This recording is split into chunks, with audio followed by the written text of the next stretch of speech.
SLR ya. SLR. Apa? SLR. apa? Kamera. Lain dong. Kepanjangannya Apa? strike leg rise ya. Jadi ini aktif ASLR test ya, aktif slide leg rise test. Oke. Ini untuk mengetahui problematik pada hip joint. Ya, problematik pada hip joint mudah, sangat mudah. Kalau nggak bisa, wah. Oke. Cukup pasiennya lurus seperti ini. Ya. Pasiennya lurus seperti ini. Kemudian nanti ya, kita satu tangan fiksasi di sini. Ya. Ada juga yang literatur nggak perlu difiksasi, hanya nahan saja. Tapi kalau saya tidak berani, ya. Tadi saya bilang, apalagi kalau pasiennya usia tua, ya, pastikan harus ada fiksasi, walaupun fiksasinya nggak perlu terlalu kuat, gitu ya. Paling tidak kita mengamankan sendinya, jangan sampai ada problem, ya. Jadi buat fiksasi saja, kemudian pasien diarahkan nanti tolong angkat kakinya lurus tanpa menekuk lutut. Oke, setinggi kurang lebih segini, 20 sampai 30 derajat, setinggi seperti ini. Oke. Nah, ya, kita tes tanpa tahanan dulu. Oke, kita tes tanpa tahanan dulu. Angkat, hop, tahan. Tuh, 2, 3, 4, 5, turun. Oke. Seperti itu. Ada pasien yang belum tanpa tahanan aja udah kesakitan. Oke, udah kesakitan nih hipnya. Karena memang problem. Ya, apalagi kalau dikasih tahanan, ya. Kalau dia aman-aman saja baru boleh pakai tahanan, ya. Kalau nggak pakai tahanan saja udah sakit, berarti nggak usah pakai tahanan, udah positif dia hipnya bermasalah. Paham maksud saya? Iya. Itu. Oke, sekarang ini naikkan 20-30 derajat, hop. Oke. Nah, kemudian ini saya upayakan anterior pahanya, paha bagian anterior. Ini saya dorong ke bawah, kamu pertahankan. Nah, kalau ini dia begitu saya tekan dia nyeri hipnya, itu problem. Tadi saya bilang, andaikan dia baru begini saja, belum ada tahanan dia udah nyeri, berarti masalah.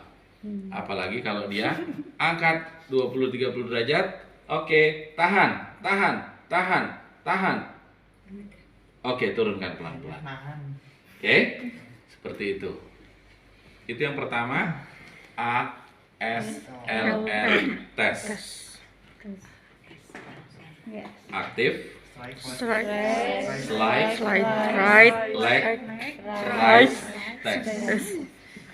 Oke, aktif, strike, Leg. leg, rise, test. Oke, untuk mengetahui problematik pada hip. Yang kedua, Thomas test.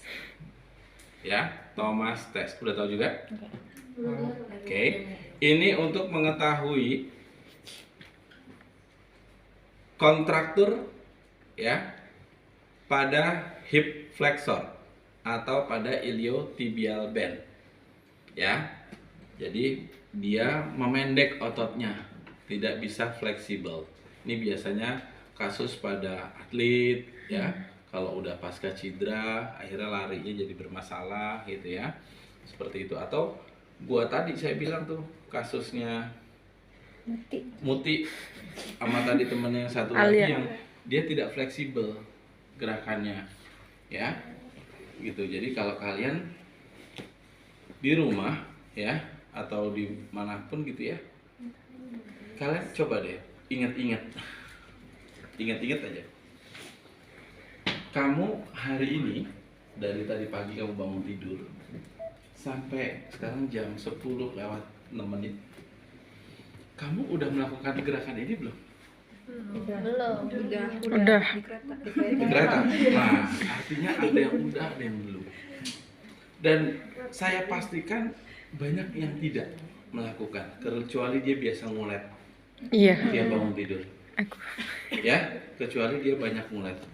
Nah, sedangkan sendi kita kan kita punya sendi shoulder ya, yang notabene itu range of motion fleksi shouldernya itu kan harusnya 180 derajat.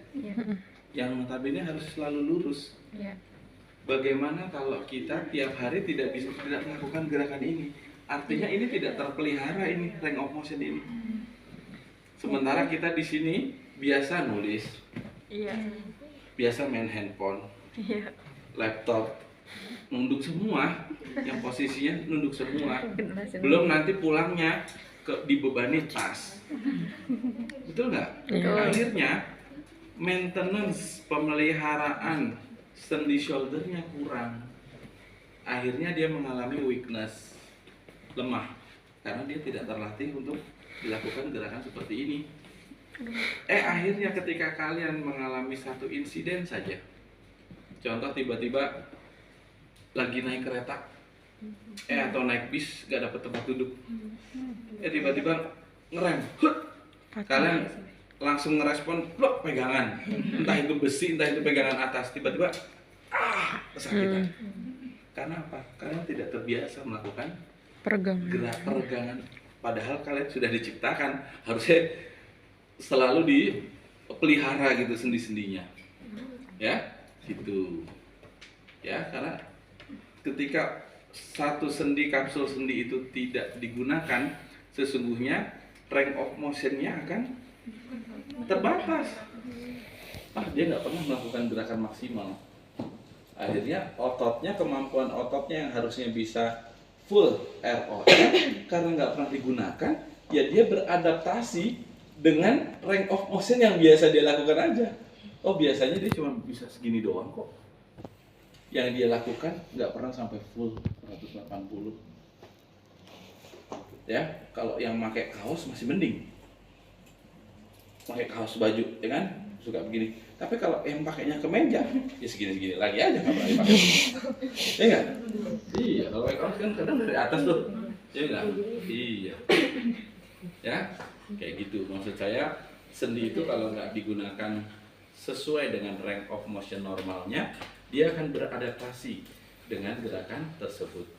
Otot pun demikian. Oke, yang kedua, yang berikutnya maksudnya Thomas test. Ini untuk mengetahui tightness atau kontraktur pada hip flexor. Kamu turun, full, turun, terus sampai ini, oke. Sampai di sini, oke. Tiduran. Nah, sedikit lagi, oke. Ya, sampai di sini.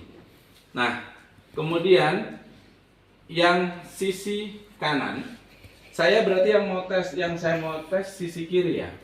Yang sisi kanan itu kita fleksikan.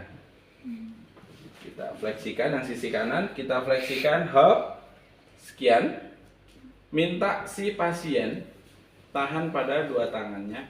Nah, kemudian dimaksimalkan ke sana. Oke, dimaksimalkan ke sana. Udah maksimal? Dah. Hati-hati robek ya. Gitu. Karena nanti saya tesnya begini. Ini kan kamu begini ya posisinya. Andai kan segini aja dia udah nggak nyaman, berarti saya pastikan ini dia pendek. Karena Thomas tesnya begini. Ketika dia sudah dalam posisi seperti ini, saya pegang di sini. Ini saya tambah ke sana. Ini kurang ke bawah dikit. Ini saya turunkan. Sorry, kurang ke bawah dikit. Kurang ke sini dikit. Oke. Ya. Nah, ketika ini saya maksimalkan, ini saya turunkan. Jadi ininya ketarik ke ulur. Ya, si quadricep. Ya. Ke ulur.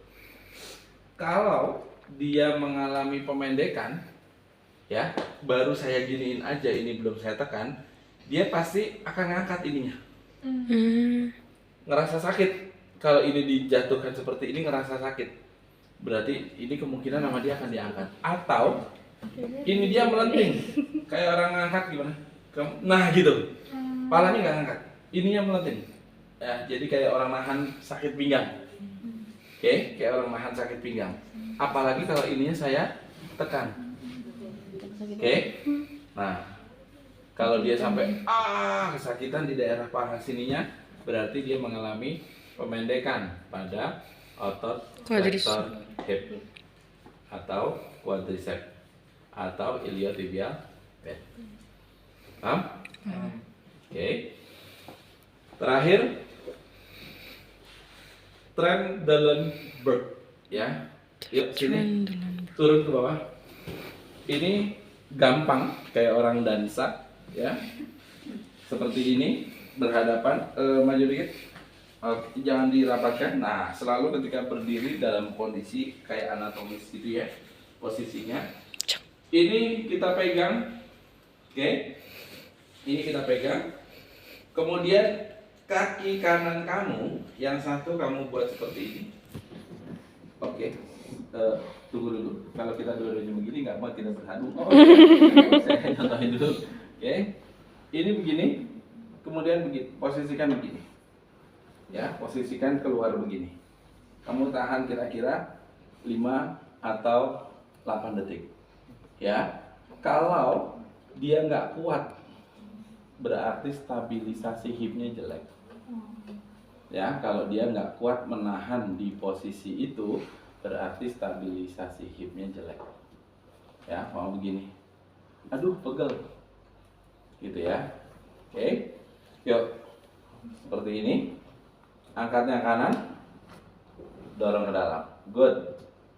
Nah, seperti ini. Tahan. Tuh, 2, 3, 4, 5, 6, 7, 8. Balik lagi. Ya, kalau dia sampai nggak kuat, berarti stabilisasi hipnya tidak bagus. Berarti harus dilatih stabilisasi.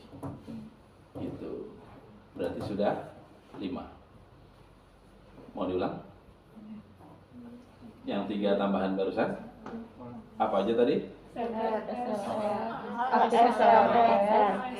Thomas sama Trendelenburg. Trendelenburg.